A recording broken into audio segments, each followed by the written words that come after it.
자, 오늘 1절 말씀 보겠습니다. 여호와께 감사하라. 그는 선하시며 인자하심이 영원함이로다. 오늘 1절은 앞에 부분은요, 제사장이 하는 겁니다. 여호와께 감사하라. 그러면 뒤에 있는 감사 예배를 드리는 이스라엘 백성들이 화답하는 겁니다. 그는 선하시며 인자하심이 영원함이로다. 이렇게 하는 거예요. 제가 앞에 거 할 테니까 뒤에 거 한번 해보세요. 여호와께 감사하라. 네, 잘하시네요. 네, 그래서 이 감사인데요. 감사는 그냥 나 혼자 고마운 마음 그런 게 아니죠.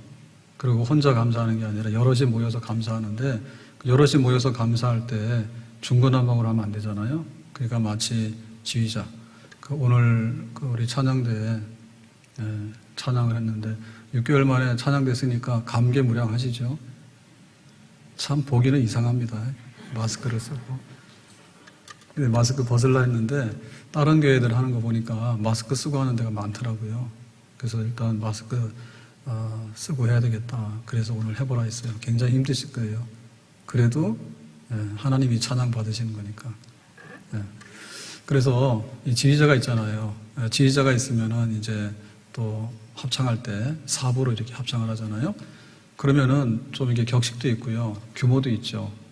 그리고 어떤 개인에 따라서 솔로로 막 독창 막 하는 게 아니잖아요. 기분 내키는 대로 하는 게 아니고 이제 맞춰서 이렇게 하는 거예요. 그러니까 여기 보면은 이제 제사장이 앞에서 말하면 백성들이 이제 화답해서 그 내용을 말하고요. 그런데 이제 전체적인 그룹으로 보면 한 4가지 정도 그룹이 있습니다. 첫 번째는 뭐 여기 광야에서 길을 잃었는데 이제 거주할 성에 들어갔다. 그러니까 살았다. 감사하다. 그 다음에 또 풍랑이는 바다 있죠. 파도 치는 바다에서 배가 뒤집어지는데 구사일생으로 살아서 항구로 돌아왔어요. 감사하다. 그 다음에 질병이 있죠. 세상의 병은 기본으로 달고 다니는 거예요. 그러니까 죽을 병에 걸렸는데 치료받아서 살게 돼서 감사하다. 그 다음에는 뭐가 있을까요? 감옥. 감옥에 갇혀가지고 자유가 없었는데 극적으로 석방이 돼가지고 자유를 얻게 된 거 감사하다. 그래서 이제 이런 부류의 사람들이 모여서 하나님께 감사하자 이렇게 하는 내용입니다. 자, 오늘 2절에 보니까 그 배경을 말하는데 이렇게 말합니다. 여호와의 속량을 받은 자들은 이같이 말할지어다. 이제 이 부분이 제사장이 앞에서 하는 말입니다. 그러면 백성들이 화답하기를 여호와께서 대적의 손에서 그들을 속량하사 동서남북 각 지방에서부터 모으셨도다 이렇게 화답을 하는 거예요. 그리고 속량이라는 말은 뭐냐면 노예로 잡혔다가 해방되는 거거든요. 그래서 이스라엘에는 첫 번째 노예 생활이 애굽에서 노예 생활했어요. 그래서 이제 모세의 손을 통해 가지고 출애굽을 하게 되잖아요. 그게 바로 속량입니다. 그리고 또 바벨론의 나라가 망했죠. 바벨론의 나라가 망했는데 70년 포로 생활을 하고 이제 귀환하게 되잖아요. 돌아오는 길이 또 광야 길이에요. 그래서 광야 길에서 돌아와서 예루살렘에 다시 왔죠. 그게 바로 속량입니다.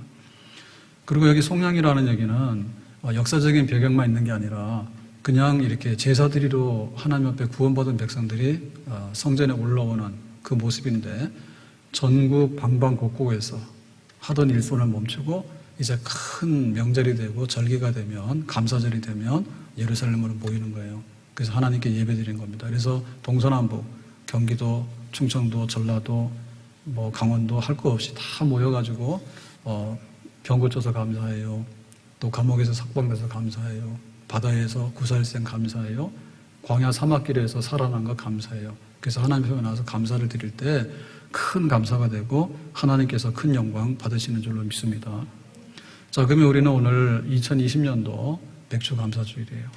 근데 오늘 이 감사주일이 정말 감사주일처럼 느껴지면은 진짜 신자입니다. 그런데 너무 시달렸어.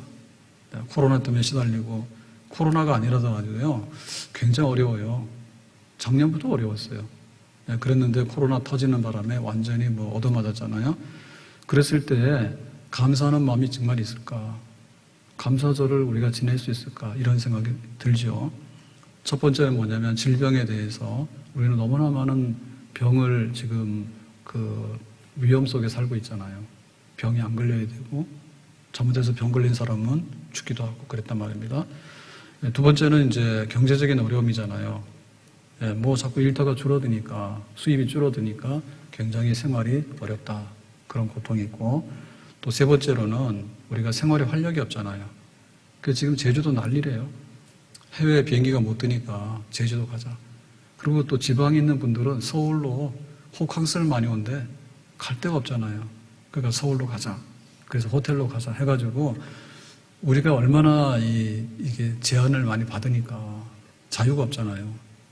이 더운 여름에 마스크를 쓰고 찬양하는데 마스크를 쓰고 찬양했단 말이에요. 저거 역사적인 사진입니다. 역사적인, 도대체 후세 사람들이 이해를 못할 거예요.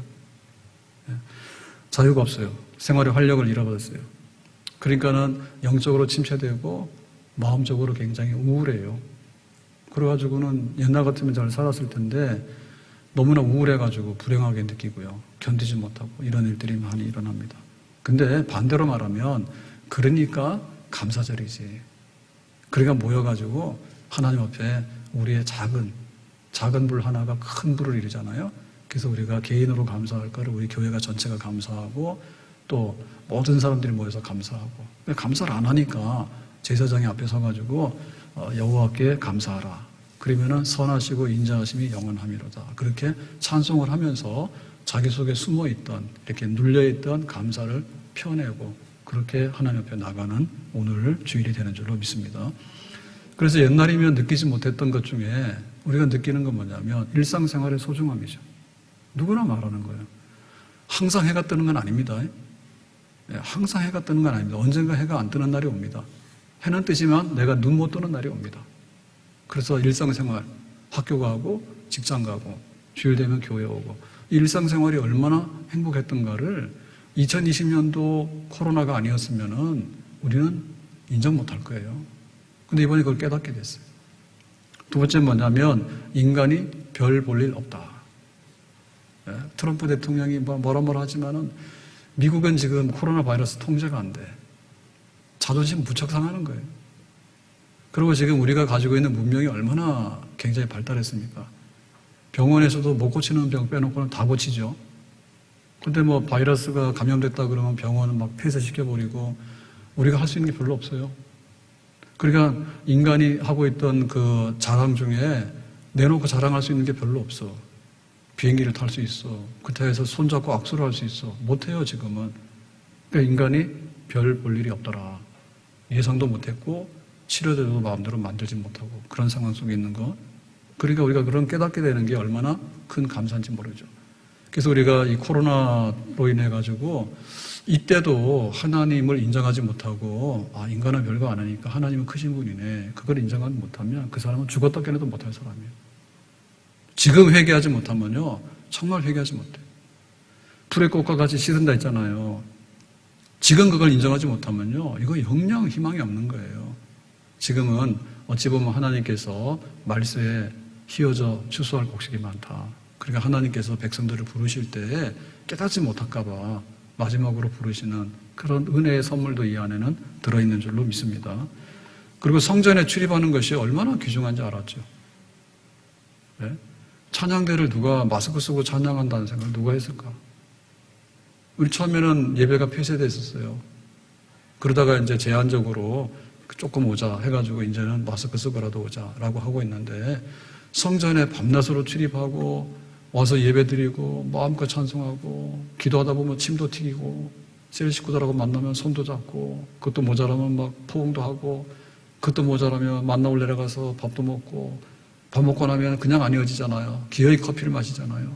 커피 마시고 수다로 30분, 1시간 떨다가 뭐 은혜로운 얘기도 안 해. 그냥 이상한 얘기 막 하는 거예요. 그것도 모자라면 집에 가서 핸드폰으로 30분, 1시간 핸드폰 뜨끈뜨끈할 때까지 계속하고 그렇게 살았는데 우리가 하나님 안에서 살아갔던 그 일상생활이 얼마나 복된 생활이었는가를 지금서 깨닫잖아요. 그러니까 코로나가 가져다 준 해도 많지만 코로나 때문에 얻게 된 잊어버렸던 행복들, 소중한 행복들, 옛날에는 찾아낼 수 없었던 행복들, 이런 행복들을 우리가 찾아내게 된 것이 감사할 일입니다. 하박국 선지자가 말했죠. 무화과 나무가 무성하지 못하며 포도나무에 열매가 없으며 감람나무에 소출이 없으며 밭에 먹을 것이 없으며 우리의 양이 없으며 외양간에 소가 없을지라 다 없어요. 다 없는데 여호와로 말미암아 즐거워하며 나의 구원의 하나님으로 말미암아 기뻐하리로다. 하나님 때문에 앞으로 바벨론의 나라가 망하더라도 회복할 날이 있을 것이다. 그러니까 다 없어도 미래를 보면 기뻐하고 즐거워한다. 그러니까 우리에게 하나님만 계신다면 우리의 미래는 회복이 되어지고 또 하나님이 예비하신 새로운 은혜의 세계를 우리가 맞이하게 될 희망이 있는 줄로 믿습니다. 그러니까 하나님이 있기 때문에 다 없어도 마지막에 감사할 수 있는 것, 그런 여지가 있기 때문에 오늘 감사주일은 미래를 열어가는 희망의 감사주일입니다. 아멘. 자, 그래서 오늘 그 한 가지 주제 중에는 광야길에서 사막길에서 방황하다가 이제 살게 된 감사. 자, 거기에 대해서 4절에 보니까 이렇게 말합니다. 그들이 광야 사막길에서 방황하며 거주할 성읍을 찾지 못하고, 그래서 여기 그들이라고 하는 것은 하나님의 자녀 이스라엘 백성들입니다. 다시 말하면 우리의 나예요. 우리가 광야 사막길에서 방황하며, 여기 우리 속에 나도 포함되어 있어요. 우리가 광야 사막길에서 방황한다. 그러면 이 상태는 어떤 상태냐면, 이 광야 사막길은요, 여기서 사는 원주민이죠, 원주민. 사하라 사막의 원주민. 이런 사람들도 여기서 길을 잃어버리면 죽어요. 한 3일 동안 실종되면 죽어요. 그리고 이제 먼 이렇게 장사하는 사람들 있잖아요. 한 무리를 이루어가지고 상인들, 대상이라죠. 낙타를 타고 이렇게 사막을 횡단해서 가잖아요. 이런 사람들도 길 잘못 들어서고 방황하다 보면 죽는 수가 있어요. 매우 위태로운데요. 근데 여기서 지금 싹 지나가야 되는데 여기서 길을 잃어서 방황해서 거주할 성읍을 찾지 못한다. 거주할 성읍이라는 얘기는 자, 파주에서 개성으로 가고 파주에서 서울로 가는 거야. 여기가 중심지야. 그런데 여기서 길을 잃어버렸어. 그러니까 오아시스를 찾아야 되거든요. 다음에 목적지에 도달해서 그 오아시스에서 물도 마시고 음식도 다시 재충전하고 그 다음에 휴식도 하고 그러니까 자기의 다음 목적지를 해서 출발해야 되나 그 거주할 성읍을 찾아야 되는데 그게 안 나타나는 거예요. 근데 하루, 이틀, 사흘, 열흘 이러다 보면 이제 실정이죠. 그러면 이제 목숨이 위태로운 겁니다. 그래서 여기 말하는 광야 사막길에서 방황이라고 하는 얘기는 그야말로 역사적으로 사막길을 가면서 방황했던 사람들의 얘기만이 아니고 지금 멀쩡하게 잘 살고 있는 우리들, 현대 문명 속에서 살고 있는 우리들의 생활을 말하는 거예요. T.S. 엘리엇은 말했습니다. 현대 문명은 한마디로 황무지다. 저는 짐작도 못하리라. 네가 아는 것은 파괴된 우상더미뿐이다. 그곳엔 해가 쪼여대고 죽은 나무에는 쉼터도 없고 귀뚜라미도 위안을 주지 못하고 메마른 돌엔 물소리도 없다. 그러니까 그야말로 이 첨단 반짝반짝하는 현대 문명을 보면 메말랐어요. 메말랐어요. 그래서 막 빌딩 60층을 짓고 100층을 지었는데 사실은 풀 한 폭에 나무 한 폭이 없는 경우가 많습니다. 탄현동 막 돌아다니잖아요. 흙 밟을 데가 없어. 그러니까 굉장히 메말라서 뒤를 돌아보면 황무지예요. 나무가 있긴 있는데 살아있는 나무가 아니에요. 숨쉬는 나무, 그야말로 산소를 공급한 나무가 아니라 가짜 나무들. 그러니까 사실 죽은 나무잖아요. 황무지잖아요. 우리 생활이 그렇게 각박하고 굉장히 방황이 심각한 상태에 있습니다. 그래서 화려한 도시 1,000만 명이 모여 사는 도시에도 보면요. 빈민가가 있어요. 거기에 보면 쪽방 사는 사람들이 있는 거예요. 그리고 사람들이 건강을 위해서 운동도 하고 막 이렇게 애를 쓰지만은 정말 건강을 챙기지 못해가지고 망가져가지고 나중에는 쓰러져 죽어가는 사람들, 의료 혜택도 못 받고 건강 못 챙긴 사람도 많이 있어요. 우리의 주제가 뭐냐? 웰빙이거든요. 잘 살자는 게. 삶의 질이에요. 근데 삶의 질을 추구하는 동시에 또한 자살률도 굉장히 높아져요. 그 황무지가 되게 많은 거예요. 우리가 복지국가라잖아요. 다 잘 사는 그런 나라가 되자잖아요. 그런데 이 뒤로 돌아가 보면요. 굉장히 음침하고 그 소외되고 모순되고 억울한 사람이 너무 많아. 그게 광야의 황무지예요. 그러니까 거기서 길을 찾지 못하면 그냥 실종돼서 죽는 거예요. 불쌍한 거죠. 자, 그래서 그 황무지에서 방황하는 사람들은 어떻게 되냐면 5절에 이렇게 말하죠. 줄이고 목말라. 이거는 그야말로 인간의 생존을 위해서는 원초적인 겁니다. 줄였다는 얘기는 배고파서 허기지는 겁니다. 근데 허기지는데 한 끼는 견딜 수가 있어요. 하루 정도 견뎌요. 근데 이틀, 사흘 가잖아요. 그러면은 힘이 빠져서 나중에는 기력이 없어요. 그리고 줄이다는 얘기, 목이 마른다는 얘기 뭐냐면 사람은 물을 마셔 살잖아요. 근데 이 광야 사막에 들어가게 되면 물이 떨어지게 되잖아요. 그 물 떨어지게 되면 물 안 먹고 사는 거는 생명이 위태롭거든요. 그래서 배고프고 목말라가지고 점점 이제 기진맥진하다가 나중에는 의식이 몽롱하다가 나중에 쓰러지면 일어나지도 못하는, 그래서 나중에는 죽음이 덮쳐버리는 그런 가운데 떨어지게 되는 거예요. 그들의 영혼이 그들 안에서 피곤하였다. 어찌할 바를 모르는 거예요. 너무나 이 한계가 너무 큰 거죠. 우리가 극복할 수 있는 어떤 게 보이지 않잖아요. 타는 목마름. 누가 이 갈증을 메꿔줄 수 있을까? 정말 배고파서 쓰러져가는 이 사람들, 짐승도 죽어가고 식물도 죽어가고 사람도 죽어가고, 그래서 기운이 없어서 쓰러져가면서 감당하지 못하는 그런 낙오된 상태에 있는 생활, 그것이 바로 우리 생활이고 우리 인생이다 얘기죠.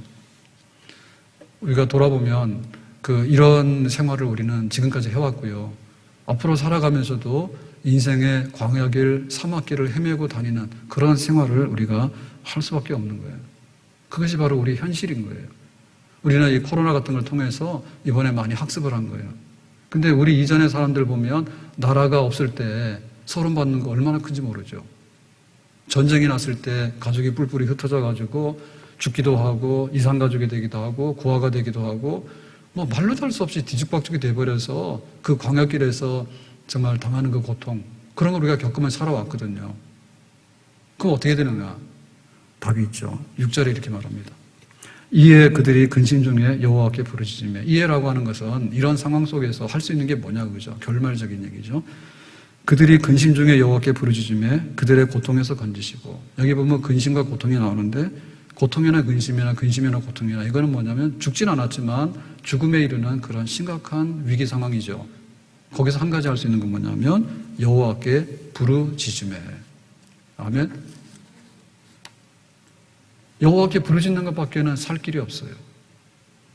정말 목말라서 이렇게 쓰러져가고 배고파서 쓰러져가고 힘이 떨어져가지고 가긴 가야 되는데, 오아시스까지 가긴 가야 되는데 갈 수 없어가지고 주저앉는 상황에서 하나님 나 살려달라고, 하나님 좀 나타나서 우리를 좀 건져달라고, 구하라 찾으라 두드리라, 환난 날에 여호와께 부르짖으라. 그것이 우리의 해야 될 일입니다. 그러니까 우리는 이 사막에서 광야길에서 낙오돼가지고 압도당하는 것도 우리가 경험을 하지만 그것보다도 하나님께 부르짖어야 된다라고 하는 것이 더 우리를 사로잡게 될 때 그 사람은 믿음의 사람이 될 수 있는 줄을 믿습니다. 그리고 그 사막길을 탈출해서 나중에 거주할 오아시스까지 갈 수 있는 사람인 줄로 믿습니다. 또 우리가 오늘 감사절인데 이 감사절은 우리의 살 길을 찾아서 하나님께 부르짖어서 그쪽으로 가야 되겠다. 우리가 그거를 붙잡으면 오늘 하나님 앞에서 감사할 수 있는 정말로 축복의 날이 될 수 있는 줄로 믿습니다. 한나가 아들이 없어서 광야 사막길에서 방황하죠. 나는 아들이 없어요. 막막한 거예요. 실로에 올라가서 하나님께 부르짖기도 하죠. 나는 마음이 슬픈 여자입니다. 히스기야 왕이 사형 선고 받았습니다. 너는 죽는다 했어요. 그랬더니 히스기야가 성전에 올라가서 통곡과 눈물로서 하나님께 부르짖어서 나 좀 살려달라 하죠. 광야길이죠. 사막길이죠. 죽어가는 가운데 하나님의 은총을 구하고 있습니다. 과부가 자기의 원한이 있는데 도대체 이 억울에 살 수가 없는 거예요. 이 원한을 풀어야 되겠네요. 방법이 없어요. 그래서 불의한 재판관을 찾아가서 내 원한 풀어달라 하잖아요. 거들떠도 안 보잖아요. 근데 마지막에는 너무나 찾아오니까 자기가 상가셔서 과부의 청을 들어줬댔거든요. 그러니까 우리가 이 광야길, 이 사막길에서 서서히 죽어가고 피곤을 느끼고 있는데 쓰러지면 다시는 못 일어나고 의식이 떠나면 이제 의식을 찾을 수 없는 거예요. 그때 우리가 마지막에 정신줄이 있을 때 마지막 정신줄을 붙들고 일어나야 되는 게 뭐냐면 하나님의 이름으로 부르짖어서 예수의 이름으로 은혜의 보좌 앞에 나가서 하나님 나 도와주세요. 나를 살려주세요. 나에게 저쪽에 마을로 들어갈 수 있는 그런 길을 한번 열어주세요. 아멘. 인생길 험하고 마음 지쳐 살아갈 용기 없어질 때 노홀로 앉아서 울지만 말고 예수님 품으로 나오세요. 아멘. 하늘에 계신 우리 아버지요. 하늘에 계신 아버지는 광야 사막길에 나고된 백성들의 아버지인 줄로 믿습니다. 왜 하나님 부르시는 거예요? 육신의 부모는 자식을 버릴지언정 하늘에 계신 우리 아버지는 우리를 절대로 버리지 않는 줄로 믿습니다. 상한 갈대를 꺾지 아니하시고 꺼져가는 심지를 끄지 아니하시고 비록 우리가 광야길 사막길에서 낙오가 됐지만 하나님께 부르짖게 되면 하나님께서 그 백성들의 부르짖음에 반드시 응답하시는 줄로 믿습니다. 그래서 모세의 인도로 애국에서 나온 백성들이 광야 40년을 지나가는데 하나님 배고파요 만나 주셨고 하나님 목말라요 반석에 생수 주셨고 하나님 가는 길이 너무나 거칠어요 라고 하니까 때때로 오아시스를 주셨고 하나님 낮에 너무 더워 죽겠어요 라니까 구름 기둥 주셨고 밤에는 너무나 춥고 무서우니까 불 기둥으로 덮어주셨고 그 광야길을 그렇게 하나님께서 인도하셨던 그 은혜, 그러니까 지금 바벨론의 포로 잡혀갔다 돌아오는 길에도 똑같은 광야길을 이제 오게 되면 그 광야에서 또 하나님께서 그런 은혜를 주셔가지고 하나님께서 살 길을 그 백성들에게 주시는 줄로 믿습니다. 자, 그래서 하나님께서 어떻게 결말지었느냐라고 할 때 응답인데요. 7절에 보니까 이렇게 말하죠. 바른 길로 인도하사 거주할 성읍에 이르게 하셨도다. 아멘. 지금 거주할 성읍은 오아시스입니다. 새로운 마을을 만나게 된 거예요. 살게 됐는데 바른 길로 인도하사. 지금 그 사막에서 길 찾는 거는 바늘구멍 찾는 것보다 어렵습니다. 우리가 길을 가는데 둘 중에 하나거든요. 직진이냐, 뉴턴이냐, 좌회전이냐, 우회전이냐. 이것도 맞추기 어려워. 어렵죠. 그래서 운전하다 내비게이션 하고 가는데 약간 생각줄을 놓으면 내비게이션이 약간 늦게 나오죠. 이거 교신하고 이렇게 하다 보면 우리 눈에 딱 보이는데 딱딱 하는 게 아니라 지금 뭐 좌회전 하세요. 근데 보면 이미 좌회전 지났어. 또 딴 생각하고 있습니다. 근데 둘 중에 하나를 택하는데 좌회전, 우회전도 거꾸로 가는 경우가 있거든. 그래서 좀 더 확률을 높이면 동서남북이잖아요.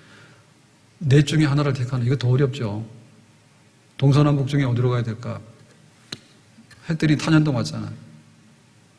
탄현동 떠갔더니 집값이 떨어지잖아. 그래서 살기 좋잖아. 탄현동도 굉장히 살기 좋아졌어요. 여기 지금 황명산 밑에 가면 막 공원도 너무너무 돈 많이 들어가죠. 세금을 조금만 걷었으면 좋겠어. 세금 많이 걷으니까 막 돈 엄청 많이 들여놨더라고. 가보세요. 굉장히 좋아요. 큰 마을도 20년이 넘었지 아마? 그러다 보니까 큰 마을에서 탄현역 가는 길도 완전히 그 나무 터널입니다. 짧긴 하지만요. 갈만해요. 옛날에 안 그랬어요. 나무가 요만큼밖에 못 올라왔는데 20년 지나게 되니까 이렇게 해가지고 막 터널 됐어. 그래서 힘들면 인생길을 이렇게 광야길이고 사막길이냐 이렇게 인생길을 험하고 마음 지쳐 살아갈 용기 없어지면 예수님께 나오든지 예수님께 나오기 싫으면 그냥 탄현역으로 나무 터널길이나 가세요.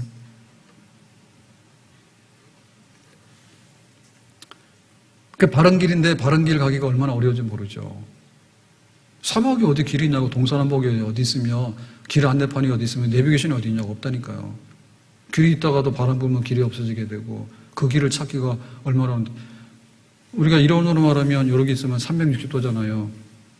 예? 둘 중에 하나면 확률이 50이고 동서남북이 확률이 24인데 만약에 세상을 봤는데 어디로 갈까라고 할 때는 360도라고 하잖아요. 우리가 전체를 원을 그리면 360 중에 하나를 딱 찍으면 되느냐? 안 된다니까.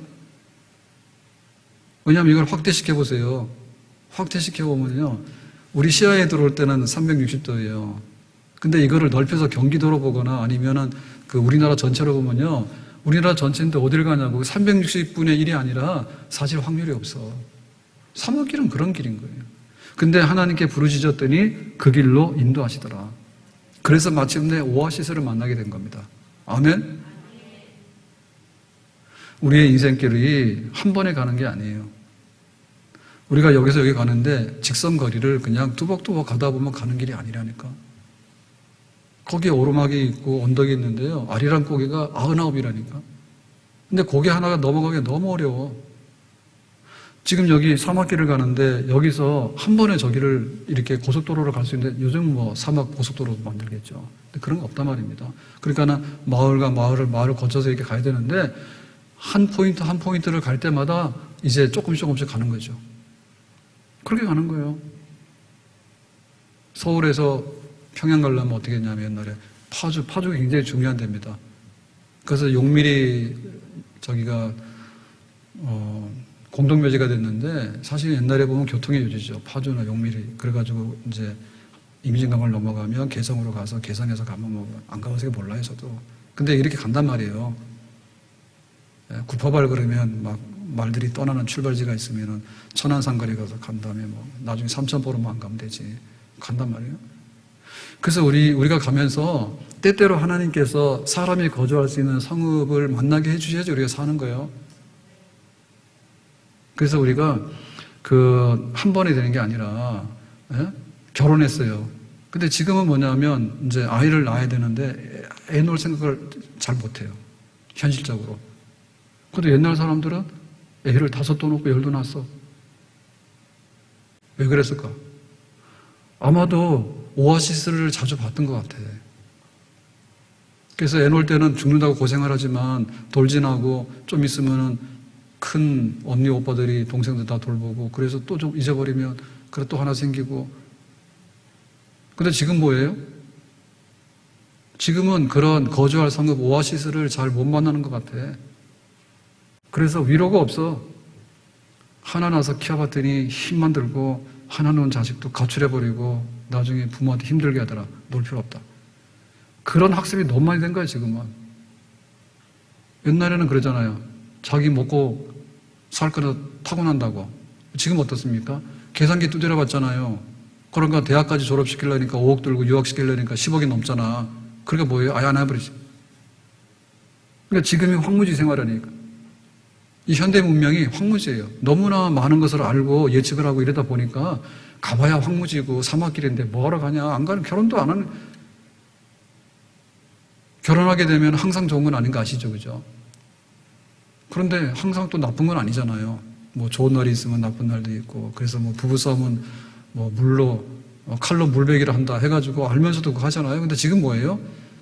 칼로 물 베는 것도 싫은데 뭐하러 하냐. 안 한다. 위로가 없어. 내 집 분양받아가지고 딱 들어가면 내 집이라 생각하는데 옛날에 안 그랬잖아요. 옛날에는 자기가 월세방도 살고 전세도 살고 그런 거를 당연시 여겼잖아요. 왜냐하면 그때마다 재미가 있거든요. TV 하나도 없어. 근데 막 돈 모아 TV 하나 사고 그래가지고 자동차가 어디 있습니까? 또 막 해가지고 자동차 하나 사고 그런 재미가 있었는데 지금은 그게 아니야. 결혼 안 하고 내가 뭘 안 하더라도 나는 차는 있어야 되고 다 그렇게 생각하다 보니까 뭐냐면 거의 이제 그 사막에 그 방황하는 이런 생활이 너무나 학습이 돼가지고요. 우리가 잘 사는 것 같지만은 그런 재미를 잊어버리고 사는 거예요. 한 번에는 못 가지만 때때로 재충전하고 때때로 재충전해서 갈 수 있는 길이 열려진다면 그것이 바로 인생의 행복한 길이 되겠죠. 그렇게 살아가는 거예요. 제주도 원래 처음에 막 많이 갈 때 저도 가면서 그 느낀 게 많습니다. 제주도 가면 비행기 타고 가서 렌트카 해가지고 한 바퀴 돌면 오잖아요. 그 항상 그것만 봤잖아요. 재미가 없잖아요. 근데 어느 날 이제 올레 시대가 열렸어. 그러니까는 막 5시간씩, 7시간씩 이렇게 걸어 다니다 보니까 못 봤던 제주도를 많이 보죠. 바람도 보지. 그 다음에 바다도 보지. 그 다음에 오름, 언덕, 산도 보지. 뭐 이렇게 해가지고는 이제 많이 느끼고 체험하잖아요. 근데 사실은 5시간, 7시간을 걸어서 다 좋긴 하지만 근데 그 여행은요, 그날에 하이라이트가 있습니다. 이 등산 올라가는 사람은, 북한산에 올라가는 사람은 뭐 올라가는 재미가 있긴 한데 만약에 내가 100군데를 올라갔다라고 할 때 그 목적지가 있는 거예요. 거기 올라가면 모든 게 보상이 되고 또 볼만한 걸 보는 거예요. 그러니까 산 좋아하는 사람은 또 가는 거, 거기로. 근데 이게 잘못 학습된 사람은 뭐냐면 산은 고달픈데 안 가요. 그래서 작년에 갔다 왔는데 올해는 뭐 하러 하냐, 또 안 올라가요. 그러니까 뭐예요? 광야의 사막길에서 낙오되는 생활을 할 수 있는 거죠. 날마다 새로운 느낌이 있고 날마다 새로운 그 풍성한 것들을 제공하잖아요. 산도 봄, 여름, 가을, 겨울이라고. 예, 금강산도 그렇지 않습니까? 설악산 마찬가지인 거예요. 예, 겨울 설악이 다르고 여름 설악이 다른 거예요. 가을에 단풍 들어서 전혀 다른 산이 되는 거예요. 그러니까 그게 뭐냐면 새로운 생명의 세계로 옮겨주시는 하나님의 은총인 거예요. 그래서 서귀포 쪽에 그 제주도 서귀포 쪽에 바다가 좋잖아요. 풍경이. 예, 이쪽에 북쪽이나 동서는 별로입니다. 그러면은 그 막 외돌개에서 어디죠? 중문 바다까지 7코스인가요? 거기 제일 유명하잖아요. 쭉 가다 보면 이제 바닷길이 쫙 있는데 외돌개 경치 얼마나 좋아요? 대장금 찍은데 중국 사람밖에 없어. 우리는 못 가요. 가가지고 중문 바다 딱 오게 되면 이제 그날 그 풍경이 있잖아요. 화순 모래, 검은 모래사장인가? 거기서부터 해가지고 모수포까지 가잖아요. 방한하는데 거기는 김정희 유배당한답니다. 죽으라고 갖다 놓은 땅이에요. 모슬 땅이에요. 근데 지금 유명 관광지가 됐잖아요. 그럼 거기 가게 되면 삼방산인가? 그 산이 있잖아요. 가면 또 경치가 있거든요. 그러니까 하루 종일 걸어가도 보는 다 그 어떤 뷰가 있어요. 그러면 그걸로 보상을 받고 그걸로 힘을 얻고 또 그 다음날 걸어가게 되는 거예요. 그럼 나중에 제주도 가면 어디 갈까 할 때 또 가는 거예요. 저는 바다만 좋은 줄 알았더니 그때 한번 서귀포 월드컵 경기장에서 사실은 원래 그렇게 하면 안 되는데 우린 또 교과서대로 하잖아요. 그죠? 사람들이 주로. 그래서 월드컵 경기장에서 출발해라. 그러면 거기서 딱 서가지고 이제 찾는 거야. 찾아가지고 이제 오름물에서 쭉 올라가면은 한 바퀴 돌고 이제 외돌개로 내려오는 길이 있는데요. 7-1인가 이런 거 있어요. 근데 거기 가면은 서귀포의 그 우리나라 감귤이 대부분 거기서 나지 않습니까? 근데 그 감귤밭이 어마어마하게 크다는 것을요, 듣기는 들었는데, 진짜 하루 종일 걸어도 감귤밭이야. 네. 산 오름에서부터 바다 쪽으로 깎아내린 거기 전부 다 감귤밭인데, 올라가서 몇 시간, 5시간 걸어서 내려온 다 감귤밭이라니까. 그거 딱 생각이 들면요, 평생이 안 잊어버려, 그거는. 그래서 이 광야의 사막길이 문제냐, 이 오아시스에 도착했을 때 그 감동과 그 생명이 문제냐 할 때 하나님께서는 여기 오아시스로 옮겨놓고 그 백성으로 만족해하는 그 길을 인도하시는 분, 그분이 바로 우리의 하나님인 줄로 믿습니다. 그런 일들이 많죠. 강영우 박사 얘기를 많이 했는데 이제 부인을 이름을 갖다 석은옥이라고 지었다 했잖아요. 돌석, 그 다음에 이제 옥은, 보석은이죠. 옥이죠.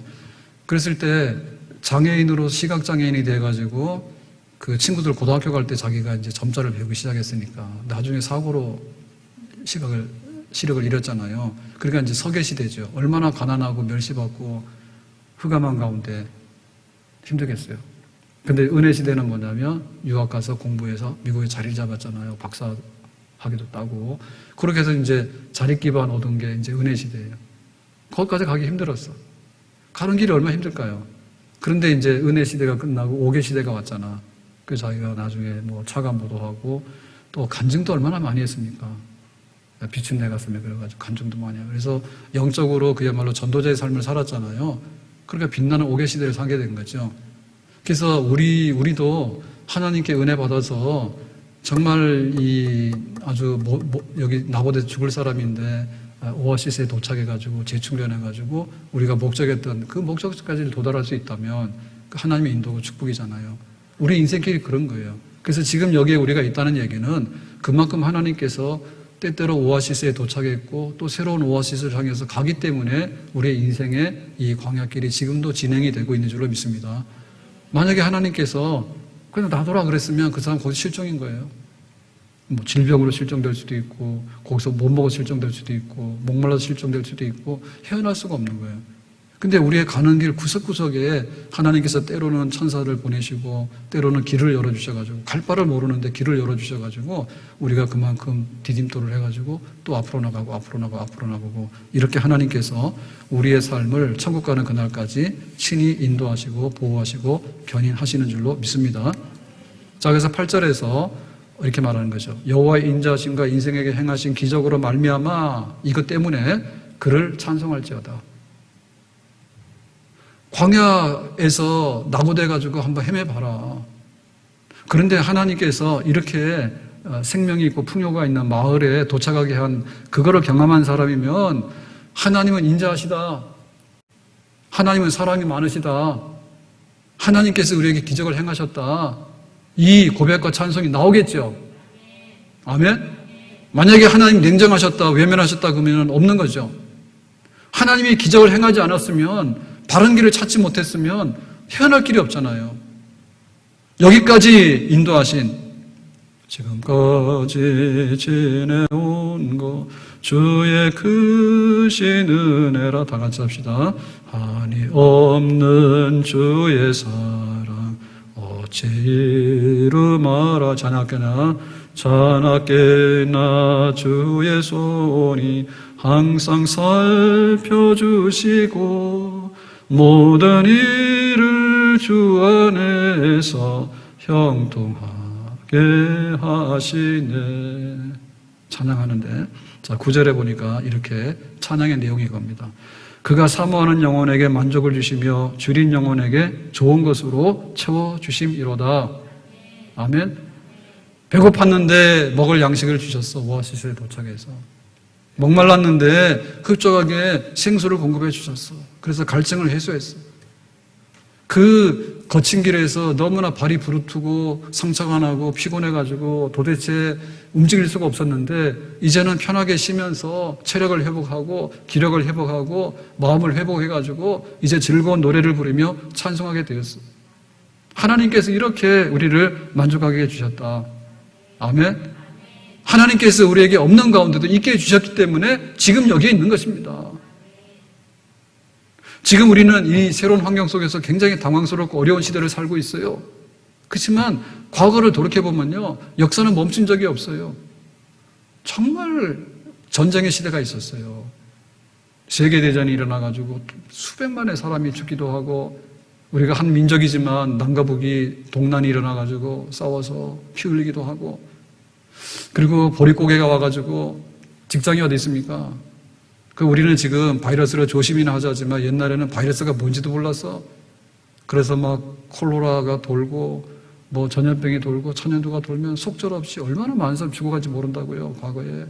그런데도 하나님께서 그 광야의 사막길에서 죽으라고 놔두지 아니하시고 우리 세상의 인류의 역사의 발걸음을 하나님께서 오아시스로 인도하셨기 때문에 때로는 백신을 만들기도 하고 치료제를 만들기도 하고 때로는 전쟁을 그치기도 하고 때로는 그 흉악한 시대를 끝내기도 해서 올림픽도 열고 와서 비행기 타고 구경도 다니고 또 비즈니스도 하고 그렇게 무역도 하고 살아갈 수 있는 그런 때를 열어주셨는데, 하나님께서 뜻하시면은 풍요로운 세계, 안식하는 세계를 주실 뿐만 아니라 이 세계의 미래의 끝도 하나님께서 거주할 상급을 주시면 미래는 안식하고 새로운 힘을 충전할 수 있는 그런 기회를 얻게 되는 줄로 믿습니다. 지금까지 주신 은혜 생각하자. 광야에서 낙오되는 것이 마땅한 우리에게 어떻게 여기까지 인도해 주셨을까? 그리고 우리에게 부족한 점이 있다면 앞으로 주실 은혜를 감사하자. 아멘. 우리의 미래의 모든 것들은요, 하나님의 손에서 생사화복이 달려있는 줄로 믿습니다. 하나님께서 주실 은혜를 기억하고 하나님께서 주신 은혜를 기억하고 앞으로 주실 은혜를 바라보면서 오늘 감사절을 맞이해서 우리가 영으로 새로워지고 신앙으로 새로워지기를 예수님의 이름으로 축복합니다. 기도합니다. 오늘 주신 말씀과 같이 광야길에서 건져주신 하나님께 감사하고 우리에게 오아시스에 도달하게 하시고 또 다른 오아시스에 도달하되 마지막에는 천국에 도달할 때까지 순례자의 길에 힘을 주시기 원하고 필요한 모든 것들을 공급해 주시기를 바랍니다. 예수님의 이름으로 기도합나이다. 아멘.